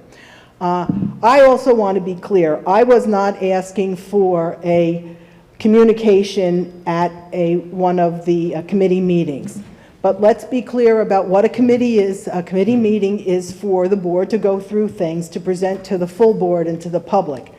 That is really not where the deliberations are meant to happen for the public's sake. I believe in the committee meetings. I think they're great. I spent 9 years going to committee meetings, and I think they're important and they should be attended. And when you can, and when I first started, when I was a civilian, we got the administration to open the committee meetings to the public. So I'm all about that. And I am not, and I play by the rules, so I don't intend to ask any questions. What I do think is important, though, not everybody and people's schedules change, and it's hard, as you can see, for sometimes parents to come to the committee meeting, to the regular public meetings. So the committee meetings are equally as difficult in some cases. So the Open Public Meetings Act, as you were well aware, requires deliberations to go on at the public meeting, and that's where the information, I think, should be presented to the public. So while I agree and I'm happy, and I do attend committee meetings when available, when I'm available, so it's not that I don't, and I thank you for all that, but the Open Public Meetings Act requires this meeting to be where the public sees the board deliberate on issues that are as important as that. So again, I wanted to make myself clear. I thank you for all the work you do. I know what it's about. And still, and I appreciate, I think what your idea is, Mr. Pirro, is excellent. And also, and I'm not saying they should, the next public meeting, that you should have a full presentation. A synopsis would be fine, but it should be a joint so we know all of the parts of this issue.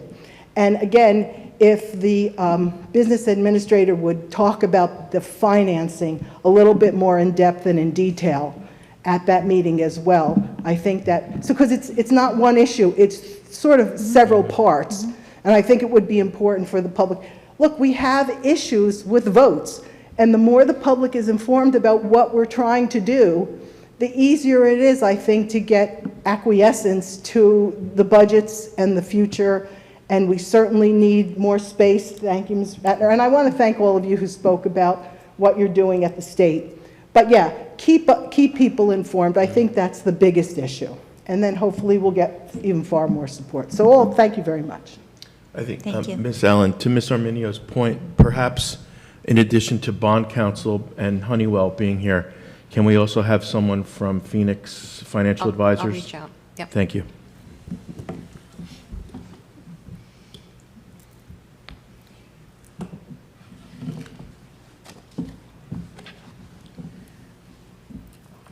Hi, Chrissy Skirby again, Monroe Township. I just wanted to comment on the bus accident. I feel terrible for everybody that was involved in it. My deepest sympathy to the children and the families. I can't imagine how traumatic that is for them.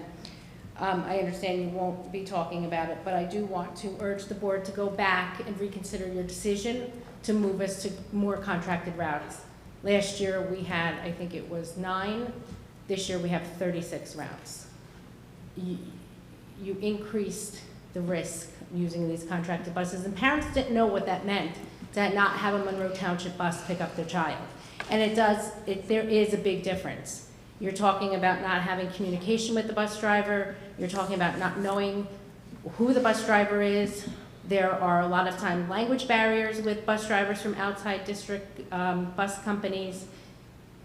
We heard from Kathy McDonald, who was the director, and Dr. Chanley. They both said on camera back in May at a committee meeting that the contracted buses weren't as safe as the Monroe Township buses.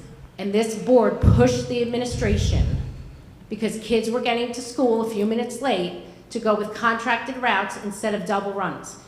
You guys are to blame. There are consequences for what you do, and you quadrupled the bus runs, and you put more children on contracted buses than you shouldn't have. We as a district, and Ms. Arminio could attest, we worked hard to get rid of the contracted runs. And yes, children were getting to school late. Safety comes first, and I said it here so many times, but you didn't put the safety of our kids first. I'm hoping that you will go back and reconsider. I want to point out, now that bus route has a Monroe Township bus. Why? Why didn't it get replaced with a contracted bus? Because you know it wasn't safe, and it's not right. Can we make a comment? It is disgusting that that was just politicized. Are there any other members of the public wishing to speak? Are there? It is disgusting that you have just politicized a bus accident. Horrible. Are there any other members of the public wishing to speak? Could I comment on the buses? No.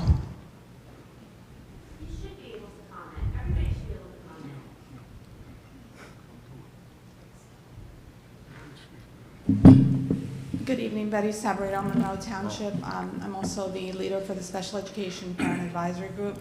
I just wanted to commend Mr. Arcaro, who was just appointed today as our assistant principal at the high school now. Mr. Arcaro, we advocated at CPAC for a long time to get 2 positions, to get the positions filled properly. And I will say Mr. Arcaro is the best thing that happened in that position at least a decade. He's done tremendous work. I thank Dr. Chanley and Dr. Lehman for a big support with that and for working with special education. We do have big shoes to fill in that position now.